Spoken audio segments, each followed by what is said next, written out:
வணக்கம் மக்களே, இன்னைக்கு நாம மீ அண்ட் மகிழ்வுகம் சேனல்ல பார்க்க போறது ருசியான கொழுக்கட்டை செய்வது எப்படி, என்னென்ன தேவைன்னு நான் சொல்றேன். வாங்க என் பின்னாடியே கிச்சனுக்குள்ள போகலாம். கொழுக்கட்டை மாவு இது நானே ரெடி பண்ணி வச்சுருக்கேன். இது எப்படி செய்யறதுன்றதை நீங்கள் வேணால் கமெண்ட் பண்ணுங்கள், நான் அப்புறம் நான் கூட சொல்லித்தரேன். இது 1/2 கிலோ மாவு நான் எடுத்து வச்சுருக்கேன், 1 கப்பு மாவு. அடுத்தது வேர்க்கடலை, வெல்லம், உப்பு தேவையான அளவு தண்ணியிலே போட்டு கொதிக்க வச்சுக்கணும். ஏன்னா கல் உப்பு எடுத்து வச்சுருக்கேன். அடுத்தது எள்ளு கொஞ்சம், இந்த எள்ளு அதிலே போட்டுக்கலாம். தேவையான அளவு ஏலக்காய் பவுடரு, சரிங்களா? அது கொஞ்சம் எடுத்துக்கணும். வேணும்னா நீங்கள் எடுத்துக்கலாம், வேணான்னா விட்டுடலாம். அடுத்தது தேங்காய் பூரணத்துக்கு தேங்காவை நல்லா தோல் சீவி எடுத்து வச்சுருக்கேன். அடுத்து சர்க்கரை கொஞ்சம், அதுக்கு தேவையான அளவு. 1 கப்பு தேங்காய்னா 1 கப்பு வெல்லம், சர்க்கரை. வெல்லம் கூட போடலாம், சர்க்கரையை போட்டிருக்கேன் நான். என் பேர பிள்ளைங்களுக்கு அதான் பிடிக்குன்றதுனால, அதனால் நீங்கள் வெல்லம் போடணுன்னா கூட போட்டுக்கலாம் அதில். அடுத்து இப்போ என்ன பண்ண போகிறேன்னா, வேர்க்கடலையை வறுக்கணும். இப்போ வறுத்து அது பொன்னிறமாக வறுத்துக்கணும். இப்போ அதை தான் இப்போ நான் உங்களுக்கு காமிச்சிட்ருக்கேன். நல்லா பொன்னிறமாக வறுத்துக்கோங்க. வறுத்துட்டு அது தோல் நீக்கி சுத்தமாக எடுத்து வச்சுக்கணும்.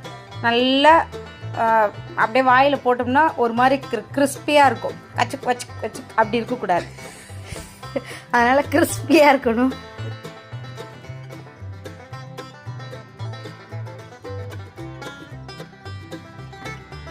இது மாதிரி பொன்னிறமாக வறுத்துக்கணும். வாயில் போட்டோம்னா நல்லாயிருக்கும். இப்போ இதோட நாம் என்ன பண்ணோம், இந்த வெல்லம் வச்சுருக்கோம் இல்லையா, இதை ஒன்றா கொட்டி, நாட்டு சக்கரை அப்படி இல்லைன்னா வெல்லம் தூள் பண்ணது தான் நாட்டு சக்கரை. இது கூட கொஞ்சம் எள்ளு போட்டுக்கலாம், நல்லாயிருக்கும் வாசனையாக.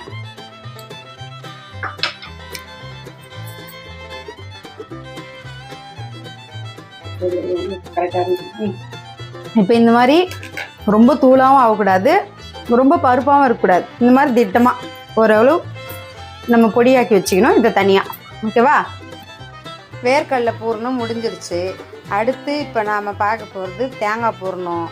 தேங்காய் பூரணத்துக்கு தேங்காவை நல்லா சுத்தம் பண்ணி தோல் சீவி அரிஞ்சு வச்சுருக்கேன் பாருங்கள். அதை மிக்சியில் போட்டு துருவின பதத்துக்கு நம்ம மிக்சியில் ஓட்டிக்கணும். நல்லா மிக்சியில் ஓட்டி எடுத்துக்கிட்டு அதுக்கப்புறம் அதை வாணலியில் போட்டு நெய் ஊற்றி வதக்கணும். இதுதான் நான் சொன்ன அந்த துருவின தேங்காய்.